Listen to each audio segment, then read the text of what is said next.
दोस्तों आज की इस वीडियो में हम क्लास 9 की इंग्लिश बुक से लेसन नंबर 9 जिसका नाम है द फैंटास्टिक शूमेकर यानी लाजवाब मोची। आज हम इसकी उर्दू ट्रांसलेशन सीखेंगे। तो स्टार्ट करते हैं। I first met him in my youthful days in the holy month of Ramzan when my father took me to his shop for ordering a pair of new shoes for the coming Eid. इसका मतलब ये है कि मैंने पहली बार रमज़ान के मुक़द्दस महीने में जवानी के दिनों में उससे मुलाकात की जब मेरे वालिद मुझे आने वाले ईद के लिए नए जूते बनाने के लिए उसकी दुकान पर ले गए थे। इसमें मुश्किल अल्फाज है यूथफुल डेज़ जवानी के दिन, होली मंथ यानी मुक़द्दस महीना, टुक मी यानी ले गए थे, ऑर्डरिंग नए जूते बनाने के लिए, a pair of new shoes यानी नए जूते, कमिंग ईद आने वाली ईद। His shop was in a small but busy street of Qissa Khwani Bazaar. उसकी दुकान किसाखानी बाज़ार की एक छोटी लेकिन मसरूफ़ गली में थी। बिजी स्ट्रीट का मतलब है मसरूफ़ गली। A master size black Peshawari chappal were hung on the faint colour wooden door of his shop. एक बहुत बड़ी साइज़ की खाली पेशावरी चप्पल उसकी दुकान के मध्यम रंग के लकड़ी के दरवाजे पर लटक रही थी। मॉन्स्ट्रस के मानी है बड़ा या बड़ी। साइज़ जसामत को कहते हैं पेशावरी चप्पल। वरहंग का मतलब है लटकना। फेंट कलर यहाँ पर इसका मतलब है मध्यम कलर, मध्यम रंग। The inside of the shop was as quiet and serene as that of a sacred holy place. दुकान के अंदर का माहौल एक मुक़द्दस जगह की तरह पुरसकून और ख़ामोश था। क्वाइट ख़ामोश या पुरसकून, और सीरीन भी कहते हैं पुरसकून को या ख़ामोश को। सेक्रेड होली प्लेस का मतलब है मुक़द्दस जगह। There were some old wooden stools and in the window some pair of shoes were visible. वहाँ कुछ पुरानी लकड़ी की नशिस्तें थी यानी बैठने की जगह थी, और खिड़की में कुछ जोड़े जूते नज़र आ रहे थे। तो इसमें जो मुश्किल अल्फाज है वो है वुडन स्टूल। वुडन स्टूल कहते हैं लकड़ी की नशिस्तें, ठीक है, यानी लकड़ी से बने हुए स्टूल थे जहाँ जिस पर लोग बैठते हैं। विजिबल कहते हैं नज़र आना। A big smooth square shaped stone, a heavy wooden mallet and all and 3-legged anvil could be observed on the right side of the shop. दुकान के दाएं जाने पर एक बड़ा हमवार, स्मूथ कहते हैं हमवार को, चौकोर पत्थर, एक बारी लकड़ी का हथौड़ा, एक सुआ और एक 3 टांगों वाला संदान देखा जा सकता था। मुश्किल अल्फाज इसमें हैं स्मूथ हमवार को कहते हैं, स्क्वायर कहते हैं चौकोर को, हेवी वुडन मैलेट कहते हैं बारी लकड़ी का हथौड़ा, मैलेट कहते हैं हथौड़े को, ऑल कहते हैं सुआ को, एंड 3-legged एनविल यानी 3 टांगों वाला संदान। अच्छा जी, नेक्स्ट है the rest of the shop was as barren as a desert because he made only those pairs of shoes that were ordered। यानी बाकी दुकान एक वीरान सहरा की तरह थी क्योंकि वो सिर्फ वही जूते बनाता था जो ऑर्डर किए जाते थे। बैरन कहते हैं वीरान को, डेजर्ट कहते हैं सहरा को। नेक्स्ट है at the far end of wall of the shop was hanging a small signboard showing Zareen Gul and brothers. दुकान की दीवार के आखिरी सिरे पर एक छोटा सा साइन बोर्ड लटक रहा था जिस पर लिखा था ज़रीन गुल एंड ब्रदर्स, यानी एक बोर्ड लगा हुआ था। The shoes that Zeringul made never failed to fit in the feet and they lasted extraordinarily longer than usual। यानी ज़रीनगुल के बनाए हुए जूते कभी भी पाँव में फ़िट होने में नाकाम नहीं होते थे और वो आम जूतों के मुकाबले में गैर मामूली तौर पर ज़्यादा देर तक चलते थे। इसका मतलब ये है कि ज़रीनगुल जो जूते बनाता था वो हमेशा पाँव में बिल्कुल फ़िट आते थे और उनकी जो जूतियाँ थी वो आम जूतों के मुकाबले में ज़्यादा वक्त तक जो है या ज़्यादा देर तक या ज़्यादा अरसे तक वो चलते थे। To make shoes, such shoes as he made, seemed to me then and seem to me now mysterious and wonderful। उसके जैसे जूते बनाना तब भी और अब भी मुझे पुरस्रार और हैरत अंगेज़ लगता है या अजीब और हैरानकुल लगता है। मिस्टीरियस के मानी है पुरस्रार या अजीब, और वंडरफुल के मानी है हैरत अंगेज़ या हैरानकुन। I still remember my hesitant remarks while stretching out to him my youthful foot। मुझे अभी तक याद है कि मैंने किस तरह हिचकिचाते हुए अपने जवान पाँव उसके सामने फैला दिया और कहा। हेजिटेंट के मानी है हिचकिचाना, रिमार्क्स के मानी है कहना, स्ट्रेचिंग का मतलब है फैलाना, यूथफुल फुट का मतलब है जवानी का पाँव। Isn't it awfully hard to make shoes in such tough conditions? क्या इतने मुश्किल हालात में जूते बनाना मुश्किल नहीं होता? Awfully hard यानी बहुत ज़्यादा मुश्किल, टफ़ कंडीशन मुश्किल हालात में। The serpentine wrinkles wriggled on his smiling face and he answered। उसके मुस्कुराते चेहरे पर भलकाती हुई लकीरें उभरने लगी और वो बोला। इसमें मुश्किल अल्फाज है सरपेंटाइन। सरपेंटाइन वैसे कहते हैं सांप की तरह, यानी पेचदार, यानी उसके चेहरे पर कुछ इस पर लाइन बने हुए थे, ठीक है। तो उसकी तरफ राइटर इशारा कर रहा है कि उसके मुस्कुराते चेहरे पर बल्क आती हुई लकीरें उभरने लगी। रिंकल्स झुर्रियाँ जिसको कहते हैं, लाइंस जो चेहरे पर होते हैं बुढ़ापे की वजह से, उसको रिंकल्स कहते हैं, झुर्रियाँ कहते हैं उर्दू में। रिगल्ड का मतलब है उभरना, तो वो उभरने लगी। एंड ही आंसर्ड, और वो उसने जवाब दिया, इट इज़ एन आर्ट, ये एक फ़न है, एक तरीका है। नेक्स्ट पेज पर है, Zaringul's remark about shoe making and their suitability to different people were so authoritative and final that nobody dared reject them. यानी ज़रिंगुल के जूते बनाने और मुख्तलिफ लोगों के लिए उनकी मौजूनियत के बारे में तबसरे या बात इतने मोतबर और हतमी थे कि कोई उन्हें मुस्तरद करने की जुर्रत नहीं करता था। इसमें जो मुश्किल अल्फाज है, रिमार्क्स यहाँ पर इसका मतलब है बात करना या तबसरा करना। तो ज़रिंगुल की का जो तबसरा है या उसकी जो बात है, अबाउट शू मेकिंग यानी जूते बनाने के बारे में, एंड देयर सुटेबिलिटी, सुटेबिलिटी कहते हैं मौजूनियत को, मौजू होना, टू डिफरेंट पीपल, मुख्तलिफ लोगों के लिए, वर सो अथॉरिटेटिव, ये इतनी मोतबर बात थी, एंड फाइनल, और ख़त्मी बात थी, that nobody dared reject them, कि किसी में ये हिम्मत नहीं थी। डेयर्ड का मतलब है जुर्रत करना, हिम्मत करना। टू रिजेक्ट हिम यानी मुस्तरद करना, रिजेक्ट का मतलब है मुस्तरद। माई फादर दो chieftain of the area would accept his views about a particular pair of shoes with a brisk nod. मेरे वालिद जो इलाके के सरदार थे, चीफ्टन कहते हैं सरदार को, वो भी एक ख़ास जोड़े के बारे में उसकी राय को जल्दी से सर हिलाकर तस्लीम करते थे, यानी मानते थे। ब्रिस्क नॉट कहते हैं जल्दी से सर हिलाना। अच्छा जी, नेक्स्ट है, it was not possible to go to him often because there was something in his shoes that was beyond the temporary. उसके पास बार बार जाना मुमकिन नहीं था, क्योंकि उसके जूतों में कुछ ऐसा था जो आर्जीपन से मावरा था। यानी आर्जीपन से मावरा होने का मतलब ये है कि उसके जूते जो है वो बहुत नुमायाँ थे, वो ज़्यादा देर तक चलते थे, ठीक है। पायदारी की वजह से वो ज़्यादा अरसे तक चलते थे और ख़राब नहीं होते थे। तो बियॉन्ड द टेम्पररी का मतलब है ख़राब ना होना यहाँ पे। It would not be wrong to say that durability was stitched into them. ये कहना गलत ना होगा कि पायदारी उन जूतों में सी दी गई थी। सी दी गई थी, स्टिच कहते हैं सीने को, ठीक है। यानी थार की मदद से जो स्टिचिंग होती है उसको हम कहते हैं सीना। I can not forget that day on which I had to say to him. इसका मतलब यह कि मैं वो दिन नहीं भूल सकता जब मुझे उससे कहना पड़ा। ज़रिंगुल का my last shoes make a creaking sound, you know. Zaringul का आपको पता है मेरे पिछले जूतों से छरछराहट की आवाज़ आती है, ठीक है। क्रीकिंग साउंड कहते हैं छरछराहट को या छड़छड़ की आवाज़ करना। He looked at me with strange looks as if expecting me to withdraw the statement and then said. उसने मुझे अजीब नज़रों से देखा, जैसे उम्मीद कर रहा था कि मैं अपनी बात वापस ले लूँ, और फिर कहा, क्या कहा? It should not have creaked. उनमें से आवाज़ नहीं आनी चाहिए थी। इट डिड, लेकिन ये आवाज़ करती है, या इसने आवाज़ की। आई एम अफ्रेड, मुझे डर है। I said with a quivering tone, मैंने लरसती हुई आवाज़ में कहा। क्विवरिंग का मतलब है लरजना। At that he lowered his eyes, इस पर उसने अपनी नज़रें नीचे कर दी। लोवर्ड का मतलब है नीचे करना। As if hunting for the memory of those pair of shoes, जैसे कि उन जूतों की याद तलाश कर रहा हो, यानी वो ये सोच रहा हो कि उसने इन जूतों को कब बनाया था, या इसमें किस जगह पर गलती हो सकती है। I really felt sorry that I mention this petty thing which look to him so serious and grave. मुझे वाकई अफसोस हुआ कि मैंने ये छोटी सी बात कही जो उसके लिए इतनी संजीदा और संगीन नज़र आई। पिटी का मतलब है छोटी सी बात या छोटी सी चीज़, और सीरियस और ग्रेव का मतलब है संजीदा और संगीन। Send them back, he said, उसने कहा उन्हें वापस भेज दो।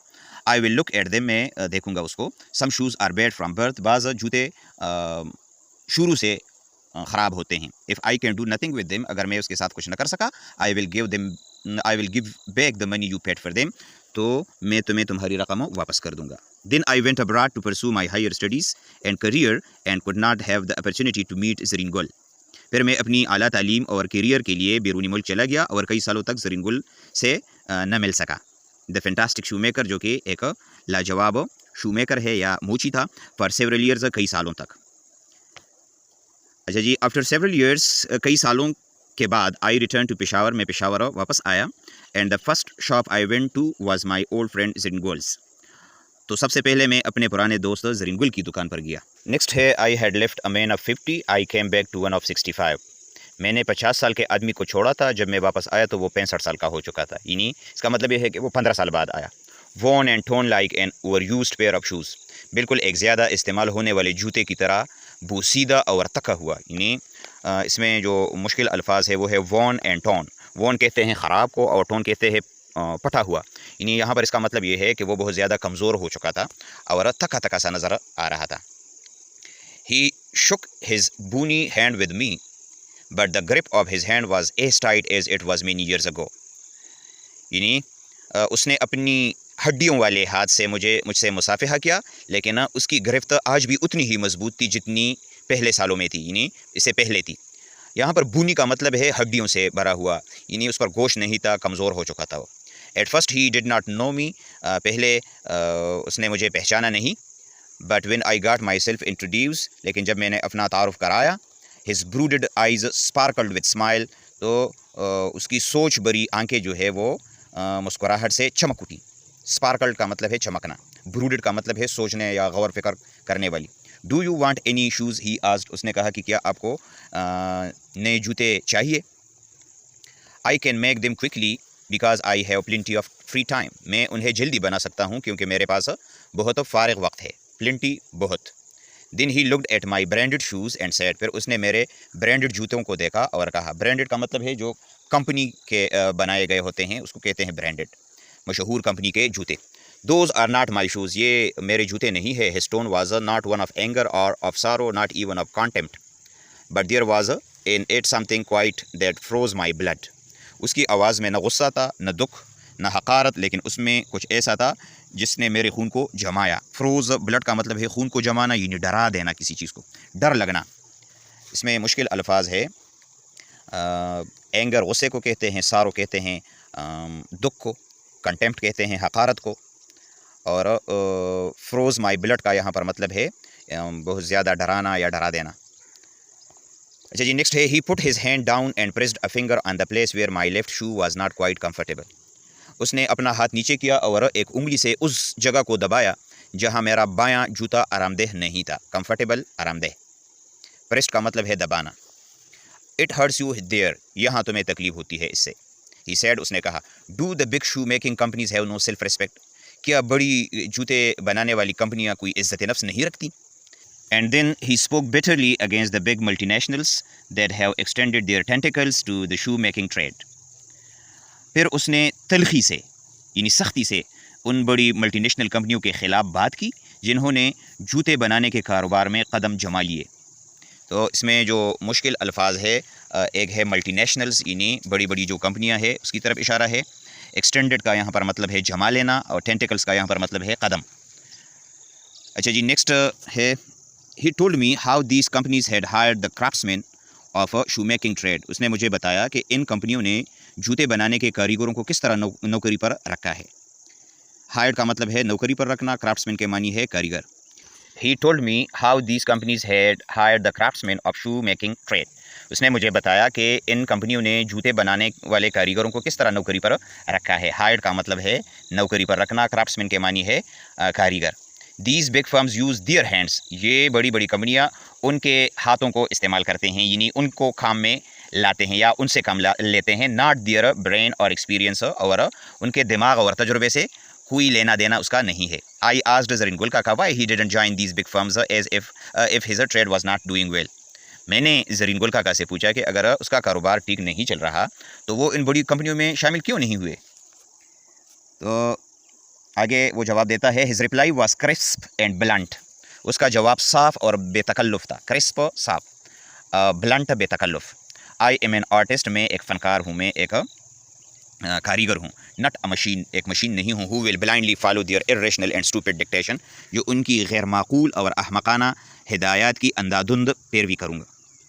ब्लाइंडली फॉलो का मतलब है अंधाधुंध या बग़ैर सोचे समझे किसी चीज़ पर अमल करना। इर्रेशनल का मतलब है गैर माकूल, और स्टूपिड का मतलब है अहमकाना या बेवकूफ़ाना। डिक्टेशंस के मानी है हिदायत। They get it all, he continued, वो सब कुछ हासिल करते हैं। उसने जारी रखा या उसने अपनी बात जारी रखी कि वो सब कुछ ले लेते हैं। किस चीज़ के ज़रिए से? बाय एडवर्टाइजमेंट, इश्तिहारात के ज़रिए से, नट बाय वर्क, अपने काम से नहीं। यानी कहने का मतलब ये है कि वो अपनी जो मशहूरी करते हैं वो इश्तिहारात से करते हैं, अपने हाथ से किए गए काम से वो मशहूर नहीं होते। They took it away from us and presently we have no work. उन्होंने हमसे सब कुछ छीन लिया और इस वक्त हमारे पास कोई काम नहीं है। नेक्स्ट है looking at his crumpled leathered face. उसके बूढ़े चेहरे की तरफ देखते हुए। क्रम्पल्ड लेदर्ड का मतलब है, क्रम्पल्ड कहते हैं शिकनज़दा को, जिस पर शिकन पड़े हुए हों, और लेदर्ड कहते हैं यहाँ पर इसका मतलब है बूढ़ा चेहरा। तो इसके बूढ़े चेहरे को देखकर आई सा things I had not notice before. मैंने वो चीज़ें देखी जो मैंने पहले महसूस नहीं की थी। Bitter things and bitter struggle. तलख हक़ाइक़ और तलख जद्दोजहद। His face and voice made such a deep impression on me that during the next few minutes I uttered my prayers. उसका चेहरा और आवाज़ मुझ पर इतना गहरा असर डाल रही थी कि मैंने अगले चंद मिनटों में ही कई जोड़े जूतों का ऑर्डर दे दिया। या एक जोड़ों का यहाँ पर है मेनी पेयर्स, यानी कई जोड़े जूतों का ऑर्डर दे देना। I wanted to make him advance payment. मैं उसे पहले से या पेशगी अदायगी करना चाहता था, पेमेंट अदायगी, बट ही रिफ्यूज़, लेकिन उसने इनकार किया। यानी वो उसको पहले से पैसे देना चाहता था लेकिन उन्होंने लेने से इनकार कर दिया। दो ही बैडली नीडेड मनी, अगरचे उसको पैसों की सख्त ज़रूरत थी। बैडली नीडेड का मतलब है सख्त ज़रूरत होना। बाई सेइंग, ये कहते हुए, pay it when the shoe are ready to deliver, ये कहकर जब जूते तैयार हो जाएंगे तब अदायगी करो। अ वीक लेटर, एक हफ्ते के बाद, I came to where his shop had been, मैं उस जगह पर आया जहाँ पर उसकी दुकान थी। I was surprise to see that the master size black Peshawari chappal was no more hanging on the wooden door of his shop. जब मैं उसकी दुकान पर पहुंचा तो मैं हैरान रह गया कि दुकान के लकड़ी के दरवाजे पर वो बड़ी सियाह पेशावरी चप्पल नहीं लटक रही थी, यानी वो वहाँ पर मौजूद नहीं थी। A big size sign board displaying the name of a famous shoe brand was hanging on his shop. एक बड़े साइज़ का साइन बोर्ड जिस पर एक मशहूर कंपनी के जूते का ब्रांड का नाम लिखा था, उसकी दुकान पर लटक रहा था। I went in and said Zaringul काका, मैं अंदर गया और कहा ज़रीन-गुल काका है? No sir, a smartly dressed young man replied, एक सलीके से मलबूस नौजवान ने जवाब दिया। स्मार्टली ड्रेस्ड का मतलब है एक ख़ास तरीके से, एक बड़े सलीके के साथ मलबूस यानी कपड़े पहनने वाले आदमी ने जवाब दिया, no but we can attend to anything with pleasure, लेकिन हम किसी भी चीज़ के लिए खुशी से हाज़िर हैं, यानी वो मौजूद नहीं है और आपका जो काम है वो मुझे बता दीजिए, मैं खुशी से कर लूँगा। We have taken the shop over, हमने ये दुकान ले ली है। यस यस आई सेड, हाँ हाँ मैंने कहा, बट वेयर इज़ ज़रीन-गुल काका, लेकिन ज़रीन-गुल काका कहाँ पर है? ओह ही आंसर्ड, डेड, ओह उसने जवाब दिया, मर गए। Dead, but I have to receive the shoes that I ordered last week, लेकिन मुझे पिछले हफ्ते ऑर्डर किए गए जूते मैंने वसूल करने हैं। रिसीव का मतलब है वसूल करना। he said, poor old man starved himself. उसने कहा बेचारा बूढ़ा खुद भूखा मर गया। starved का मतलब है भूखा। slow starvation the doctor called it. Doctor ने इसको स्लो स्टारवेशन का नाम दिया, यानी उन्होंने कहा कि खाने के लिए पैसे और वक्त नहीं था उसके साथ। काफ़ी वक्त से या काफ़ी अरसे से वो इसी तरह बग़ैर खाए पिए वो मुसलसल काम करता रहा था, तो स्लो स्टारवेशन इसलिए डॉक्टर ने इसको कहा है। He never gave himself time to eat, उसने कभी खाने के लिए वक्त नहीं निकाला। Never had a penny in the house, घर में एक पैसा भी नहीं था। All went in rent and leather, सारा पैसा कराया और जूते बनाने के लिए जो चमड़ा वो लाता था उसमें चला जाता था। As I was coming back with a heavy heart, जब मैं भारी दिल के साथ वापस आ रहा था, यानी अफसुर्दा हालत में वापस आ रहा था। हेवी हार्ट का यहाँ पर मतलब है अफसुर्दा हालत में। The words of Zaringul the fantastic shoe maker were tinkling in my mind. तो ज़रीन-गुल काका उस शानदार जूते बनाने वाले के अल्फाज मेरे दिमाग में गूंज रहे थे। टिंकलिंग का मतलब है गूंजना। Do the big shoe making companies have no self respect, क्या बड़ी जूते बनाने वाली कंपनियों में कोई इज़्ज़त नफ्स नहीं है? इसका मतलब ये है कि ज़रीन-गुल काका ये बताना चाहता था कि इन बड़ी कंपनियों ने हम जैसे गरीब लोगों से जो नवाला है वो भी छीन लिया है। उनके पास इतना वो इज़्ज़त नफ्स नहीं है कि वो कम से कम हमारे जैसे गरीब बंदों के बारे में सोचे। तो दोस्तों ये था आज का हमारा टॉपिक। उम्मीद है आपको इसकी समझ आ गई होगी। किसी भी जगह पर आपका कोई सवाल हो तो आप कमेंट में पूछिएगा, इंशाल्लाह मैं आपको ज़रूर जवाब दूंगा। Thank you for watching. अल्लाह हाफ़िज़।